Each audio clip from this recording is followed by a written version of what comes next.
Hello students, welcome to Vats education. बच्चों, अपने last video में हमने इलेक्ट्रिक डायपोल के बारे में डिस्कस किया था और हमने डेरिवेशंस फाइंड आउट की थी। Electric field due to a dipole at an axial point and an equatorial point. ठीक है, अभी हम आज एक छोटा सा टॉपिक है comparison of electric field of a short dipole at axial and equatorial point. हम इनका कंपैरिजन करेंगे कि electric field due to axial point पे और इक्वेटोरियल पॉइंट पे जो है किसकी वैल्यू ज़्यादा है इलेक्ट्रिक फील्ड की। बट ये केस है किसके लिए? For a short dipole. हमने डिस्कस किया था लास्ट वीडियो में, शॉर्ट डायपोल मीन्स कि जो आर की वैल्यू है, जिस पॉइंट पे आपको इलेक्ट्रिक फील्ड फाइंड आउट करनी है, वो बहुत ज़्यादा दूर है एज कंपेयर टू उस डायपोल की लेंथ के। Means R is very very greater than a, value of a. तो हमने ए वाली टर्म्स को क्या कर लिया था? निग्लेक्ट कर दिया था और आर स्क्वायर आर वाली टर्म ही हमारे पास बची थी। ठीक है, तो वो क्या था? Electric field at an axial point, क्या फार्मूला निकला था? 1/4 epsilon not 2p divided by are cube. ठीक है, ये हमने फाइंड आउट किया था। इक्वेटोरियल पॉइंट पे electric field 1/4 epsilon not p divided by are cube, where p is the dipole movement of a dipole. ठीक है, तो अभी हम इनका कंपेरिजन करें। आप ई एक्सियल को लिख सकते हो, ई एक्सियल इक्वल टू 2 आपने बाहर ले लिया और अंदर आपके पास रह गया 1/4 epsilon not p divided by are cube. ठीक है, और ये वाली वैल्यू किसकी है? इक्वेटोरियल पॉइंट पे इलेक्ट्रिक फील्ड की।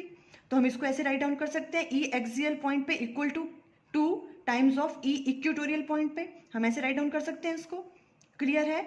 इस वाली इक्वेशन से क्या समझ आ रहा है हमें कि electric field at an axial point due to a dipole is 2 times more then the electric field at a equatorial point. Means axial point पे जो इलेक्ट्रिक फील्ड है वो 2 टाइम्स ज़्यादा लगेगी as compare to equatorial point पे। Clear हो गया? Okay, ये छोटा सा कंपैरिजन वाला टॉपिक था। ओके, अभी हम नेक्स्ट एक और डेरिवेशन कर रहे हैं। Electric field intensity due to a dipole at centre. कभी कभी ऐसा भी पूछ लेते हैं कि आपको इलेक्ट्रिक फील्ड फाइंड आउट करो at the centre of a dipole. तो इसके लिए हम फटाफट से एक फॉर्मूला देख लेते हैं कैसे। ये आपके पास डायपोल है, -q + q, 2 वेज के बीच का डिस्टेंस है।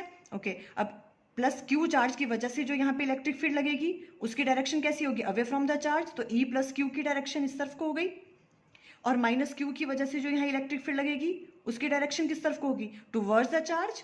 तो ये भी इसी डायरेक्शन में आ गया, E - q।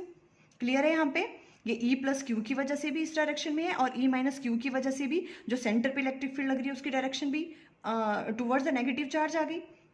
क्लियर है? अभी हम इसका फाइंड आउट कर लेते हैं। Electric field due to negative charge, negative charge की वजह से जो सेंटर पे लग रही है O पे इलेक्ट्रिक फील्ड, वो कैसे लगेगी? E - q equal to 1/4 epsilon not, इस चार्ज की value q divided by the distance between these to.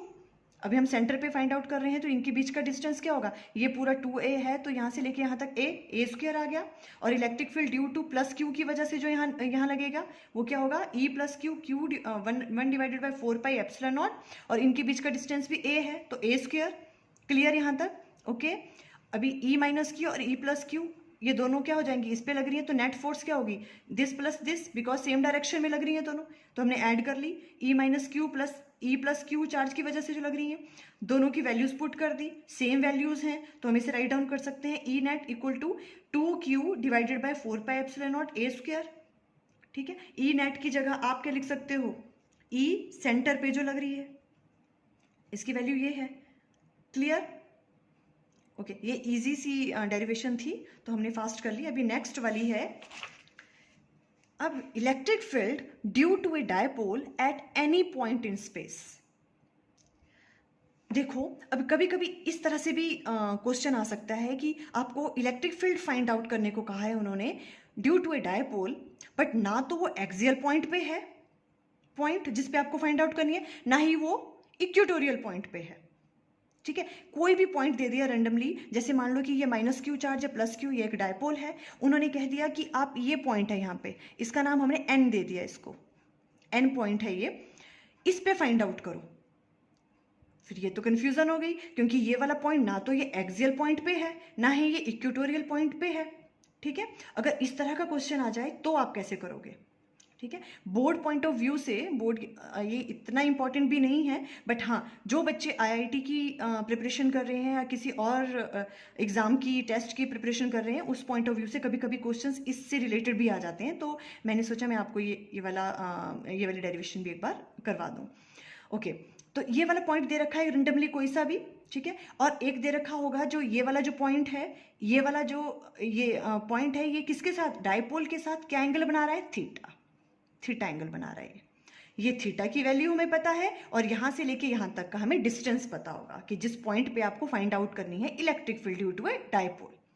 But वो पॉइंट ना ही वो एक्सियल पॉइंट पे है ना ही वो इक्वेटोरियल पॉइंट पे है, सिंपल वो कोई भी पॉइंट दे रखा है और उसका एंगल हमें पता है कि वो डायपोल के साथ क्या एंगल बना रहा है। क्लियर? ओके, अब इसमें क्या क्या चीज़ दे रखी है, जिस पॉइंट पे आपको फाइंड आउट करनी है इलेक्ट्रिक फील्ड, उसको या तो आप x मान लो डिस्टेंस को, वैसे हम r मानते आए हैं तो हम r ही मानेंगे, r और थीटा एंगल दे रखा हुआ है जो वो डायपोल के साथ एंगल बना रहा है। ओके, अब आप आगे आओ, पहले तो आप फिगर को अंडरस्टैंड कर लें एक बार अच्छे से, हल्का सा कॉम्प्लिकेटेड है, आप इसको अच्छे से समझें। ये डायपोल दे रखा है -q एंड +q, एक डायपोल है, ठीक है। इस पॉइंट पे आपको इलेक्ट्रिक फील्ड फाइंड आउट करनी है, एंगल आपको पता है। अब हम क्या करेंगे, ये इस वाले डायपोल को हम दो कंपोनेंट में डिवाइड कर लेंगे, 2 कंपोनेंट्स में। देखो जिसके साथ एंगल बनता है वो कौन सा होता है, p cos थीटा। ओके, तो ये वाला जो पोर्शन है ये इस डायपोल का कौन सा कंपोनेंट बन गया, p cos थीटा। और जो दूसरा वाला होता है परपेंडिकुलर टू इट, वो कौन सा बनता है, p sin थीटा। ओके, उसको हमने ये वाला कंसीडर कर लिया, ये बन गया p sin theta, p sin theta, ये p sin थीटा है। और ये वाला जो कंपोनेंट है आपका, ये कौन सा बन गया, p cos थीटा। क्लियर है? दोबारा समझ लें एक बार, हमारे पास एक डायपोल था, इस डायपोल को, इस डेरिवेशंस को फाइंड आउट करने के लिए हमने, इसको इजी बनाने के लिए हमने क्या किया, इस डायपोल को हमने 2 कंपोनेंट में रिजॉल्व कर लिया, p cos theta and p sin theta. जिसके साथ वो एंगल बना रहा है वो वाला कौन सा बन गया, p cos थीटा। p इसकी डायपोल मूवमेंट है, ठीक है, ये वाला जो डायपोल है। अब वो डायपोल, अब ये p नहीं रहा, ये 2 में रिजॉल्व हो गया, p cos थीटा, और इसके जो परपेंडिकुलर है उसको हमने यूं करके कंसीडर कर लिया, ये बन गया p sin थीटा। क्लियर है यहाँ तक? Okay, next step. अब आप अगर ध्यान से देखें, एक डायपोल ये बन गया हमारे पास और एक डायपोल ये बन गया। क्लियर? इसको भूल जाओ। अब ये p cos थीटा है, इस वाले डायपोल के लिए आपको यहाँ पे इलेक्ट्रिक फील्ड फाइंड आउट करनी है पहले, p cos थीटा की वजह से। अगर आप ध्यान से देखें तो इस p cos थीटा वाले डायपोल के लिए ये वाला पॉइंट जो है ये किस पे आ गया, एक्सियल पॉइंट बन गया। ये तो इसके एक्सिस में है ना, हम कैसे निकालते थे axial point, minus Q plus Q, और ये एक्सियल पॉइंट होता था p जिसमें हम फाइंड आउट करते थे। तो ये तो सेम बन गया, इस वाले डायपोल के लिए ये वाला पॉइंट क्या बन गया, अलोंग एक्सिस। तो हम क्या वो वाला फॉर्मूला लगा देंगे, हमें पता है एक्सिस पे जब होता है तो उसका फॉर्मूला क्या है इलेक्ट्रिक फील्ड का। ओके, नेक्स्ट स्टेप, इस वाले डायपोल के लिए आप p sin थीटा के लिए देखें, इस तरह से है ये, इसके लिए ये वाला जो पॉइंट है ये क्या बन रहा है, परपेंडिकुलर, इक्वेटोरियल पॉइंट पे है। ये डायपोल है आपके पास -q + q ऐसे करके है, ऐसे बन रहा है ना, देखो ये p sin थीटा और ये यहाँ पे इसके परपेंडिकुलर, वो क्या होता है, वो तो इक्वेटोरियल पॉइंट है। इस वाले डायपोल के लिए ये वाला जो पॉइंट है जहाँ पे हमने फाइंड आउट करना था इलेक्ट्रिक फील्ड, वो क्या बन गया, इक्वेटोरियल पॉइंट। इस वाले डायपोल की वजह से हम यहाँ पे कैसे फाइंड आउट करेंगे, इक्वेटोरियल पॉइंट की वजह से, जो हमें फॉर्मूला पता है। क्लियर? इसके लिए p cos थीटा के लिए एक्सियल पॉइंट बन गया n, और p sin थीटा के लिए इक्वेटोरियल पॉइंट बन गया। क्लियर है पिक्चर से? ठीक है, अभी हम इसकी डायरेक्शन की बात भी कर लेते हैं, उसके बाद हम कैलकुलेट करते हैं। अब p cos थीटा है, अभी आपको पता है जब हम एक्सियल पॉइंट पे निकालते थे तो उसकी डायरेक्शन क्या होती थी, अलोंग द डायपोल मूवमेंट। हमने डिस्कस किया अच्छे से लास्ट वीडियो में, ठीक है। तो उसकी जो डायरेक्शन होती है, जो इलेक्ट्रिक फील्ड की अलोंग एक्सिस, वो किसके पैरेलल होती है, वो किसकी डायरेक्शन की तरफ को होती है, डायपोल मूवमेंट की तरफ। अगर डायपोल मूवमेंट इस तरफ को है -q + q, तो जो उसकी डायरेक्शन होती थी p पॉइंट पे हमने फाइंड आउट करना था, वो भी किस तरफ को थी, इसी तरफ को थी। ठीक है, सेम डायरेक्शन में। तो इसकी वजह से जो लगेगा ई ए का मतलब है ई एक्सियल पॉइंट पे, तो इसकी डायरेक्शन किस तरफ को ले ली हमने, इसी डायरेक्शन की तरफ को। क्लियर है? और इक्वेटोरियल पॉइंट पे क्या होता था, अपोजिट होती थी। ये इक्वेटोरियल पॉइंट है, ठीक है। इस पे हमने फाइंड आउट की थी, याद है आपको, कुछ ऐसी ऐसी वो थी और ये रिजल्टेंट आता था। इसकी डायरेक्शन कहाँ आती थी, अपोजिट। ये अगर माइनस से लेके डायपोल मोमेंट की डायरेक्शन क्या होती है, -2+, ये इधर को है, तो इसकी क्या होती थी इक्वेटोरियल पॉइंट पे, इसके अपोजिट। तो अब ये है इक्वेटोरियल पॉइंट, ठीक है, ये इस तरफ को जा रही है इसकी डायरेक्शन, तो इस वाले पॉइंट पे कहाँ लगेगी, अपोजिट, इस तरफ को। ई परपेंडिकुलर बोलो या इसको, या ई इक्वेटोरियल, सेम थिंग, ये इस तरफ को लगेगी इसकी डायरेक्शन। क्लियर हुआ डायरेक्शन के बारे में। एक्सियल पॉइंट के लिए same in the direction of dipole, इस तरफ को है तो इसकी डायरेक्शन भी, और इक्वेटोरियल के लिए अगर इधर को जा रही है डायरेक्शन, ये वाली है, ये वाला परपेंडिकुलर, तो इसके अपोजिट में। क्लियर है, ठीक है। और इन दोनों की वजह से नेट निकाल देंगे तो ये निकल गया आपके पास ई नेट की डायरेक्शन।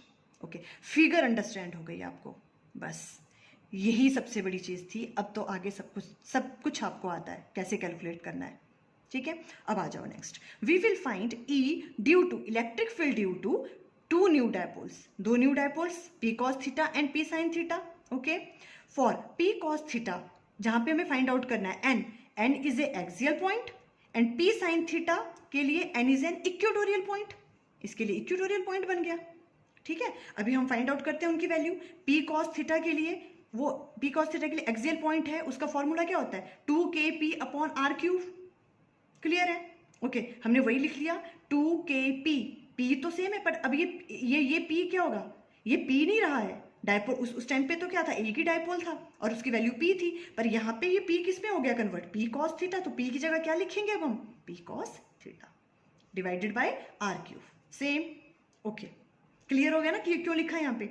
अब पी साइन थीटा के लिए ई इक्वेटोरियल, उसका क्या फॉर्मूला है, kp/r³, ठीक है। और इक्वल टू ये किसके, बाकी तो ठीक है पर पी नहीं रहेगा, पी साइन थीटा की वजह से होगा। ये वैल्यूज हमने फाइंड आउट की हैं पहले, हमने वही अप्लाई करी, ठीक है।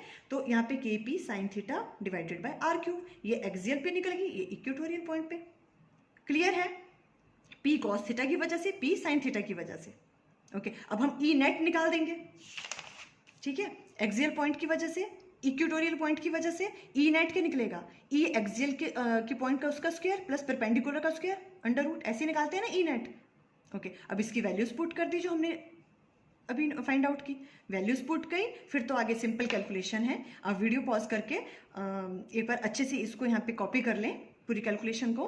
वैसे ही इजी है, r³ का स्क्वायर था तो r³ वैसे बाहर आ गया, इसको हमने ओपन करके लिखा तो ये आया, ठीक है। और यहाँ पर भी k² p स्क्वायर इसको कॉमन ले लिया, √ से बाहर आया तो kp रह गया।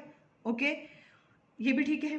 बस यहाँ पे थोड़ा सा हमने ट्रिकी किया, क्या किया, 4 cos² theta plus sin square theta आया, हमने क्या किया, इसको स्प्लिट कर दिया 2 में, इसको एक cos थीटा यहाँ से हटा दिया तो यहाँ क्या बन गया, 3 cos² थीटा, और इस वाले cos² थीटा को हमने ऐसे राइट डाउन किया, इसको लिख सकते हैं हम ऐसे, प्लस sin स्क्वायर थीटा वैसे ही, ये भी तो ऐड करके 4 cos² थीटा ही बना, ठीक है। पर ये क्या होता है हमारे पास, sin square theta plus cos² theta is 1, so 1 plus 3 cos² theta √, ये आपके पास क्या निकल गया, ई नेट, ठीक है। ये वाला फॉर्मूला आपके पास निकल गया। किसी भी पॉइंट पे, ना वो इक्वेटोरियल पॉइंट पे है ना एक्सियल पॉइंट पे, कोई भी पॉइंट आपको दे रखा था और वो जो उसने डायपोल के साथ जो एंगल बना रखा था पॉइंट ने, वो वाली वैल्यू थीटा है बस, और उसकी वजह से हमने ये निकाल दिया विद द हेल्प ऑफ, हमें पता है इक्वेटोरियल पॉइंट पे और एक्सियल पॉइंट पे क्या होती है इलेक्ट्रिक फील्ड, इस तरह से हमने ये वाला फॉर्मूला ड्राइव कर लिया। अब अगर हम डायरेक्शन की बात भी कर लें तो हम ये कह लें कि अगर इसने क्या किया है, एक्सियल वाले ने नेट के साथ अल्फा एंगल बनाया है, तो आपको पता है कैसे निकालते हैं डायरेक्शन, आपने बहुत बार पढ़ा है, tan alpha is equal to E perpendicular divided by E axial जो भी है, तो इसको हमने डिवाइड कर दिया, इनको डिवाइड करके जो कैंसिल आउट हुआ ये बच गया sine theta divided by 2 cos theta, 1/2 sine theta divided by cos theta is tan theta, ये आपकी डायरेक्शन निकल गई tan अल्फा इसकी वजह से, ठीक है। अभी एक फटाफट से हम क्या करते हैं, देखो ये ई नेट की वैल्यू आ गई। अब देखो इस वाली पॉइंट से, इस वाली फॉर्मूले से हम एक्सियल पॉइंट पे भी निकाल सकते हैं और इक्वेटोरियल पॉइंट पे, क्योंकि ये तो कोई भी पॉइंट है, ये तो रैंडमली आपके पास क्या है, -q है और ये +q आपके पास कोई डायपोल था, किसी भी पॉइंट पे निकाल दिया, क्योंकि हमें थीटा की वैल्यू पता थी, वो थीटा बना रहा है इसके साथ, और हमें इसकी वैल्यू पता है। अब तो आप किसी भी पॉइंट पे निकाल सकते हो ना, देखो ये वाले पॉइंट आप यहाँ भी निकाल सकते हो, थीटा की वैल्यू जो भी होगी यहाँ भी निकाल सकते हो, यहाँ भी निकाल सकते हो इलेक्ट्रिक फील्ड। अब तो ये बहुत इजी हो गया, हम तो कहीं भी फाइंड आउट कर सकते हैं, अगर हमारे पास थीटा की वैल्यू पता है हमें, ठीक है। तो अगर इसी पॉइंट पे हम थीटा की वैल्यू, एक्सियल पॉइंट पे थीटा की वैल्यू क्या होगी, मीन्स एक्सियल पॉइंट पे कि ये वाला पी पॉइंट कहाँ आ गया, इधर आ गया है कहीं, तो थीटा की वैल्यू क्या होगी, 0, तभी तो आएगा, इधर है तो 0 वैल्यू है, थीटा की वैल्यू 0 पुट की इस वाले में, K P divided by are cube 1 + 3 cos square 0, cos square 0 is 1, 3 + 1 4, और ये इसका अंडर रूट से बाहर आया है तो 2 के पी, यही तो होती है एक्सियल पॉइंट पे इलेक्ट्रिक फील्ड की। निकल गया इस फॉर्मूले से। इक्वेटोरियल पॉइंट पे अगर हमें फाइंड आउट करना है तो इक्वेटोरियल तो ये वाला है इक्वेटोरियल पॉइंट, इस पे एंगल कितना बन गया 90 डिग्री, डाल दो यहाँ पे एंगल 90 डिग्री, थीटा जब 90 डिग्री होगा तो E perpendicular is this one, और ये cos 90 इज 0, ये फैक्टर 0 हो गया 1, और यही तो निकलती है इक्वेटोरियल पॉइंट पे, ठीक है, ये सेंटर पे। तो आपके पास ये तीनों फॉर्मूले आपको याद होने चाहिए, और इस पे क्या है, अलग अलग तरह के न्यूमेरिकल्स आते हैं। नेक्स्ट वाली वीडियो में हम इन सब से रिलेटेड एक एक न्यूमेरिकल भी डिस्कस करेंगे अच्छे से, तो आपको ज़्यादा क्लियर हो जाएगा। किसी भी टेस्ट में लेना हो, बोर्ड एग्जाम्स में लेना हो, तो इससे रिलेटेड न्यूमेरिकल्स भी कभी कभी पूछ लेते हैं, तो आपको उसकी प्रैक्टिस भी होनी चाहिए, ठीक है। ये क्लियर हो गया? ओके बच्चों, अगर ये वीडियो आपको हेल्पफुल लग रहा है, प्लीज़ इस चैनल को जिसका नाम है वत्स एजुकेशन, प्लीज़ सब्सक्राइब जरूर करें। Okay, thank you.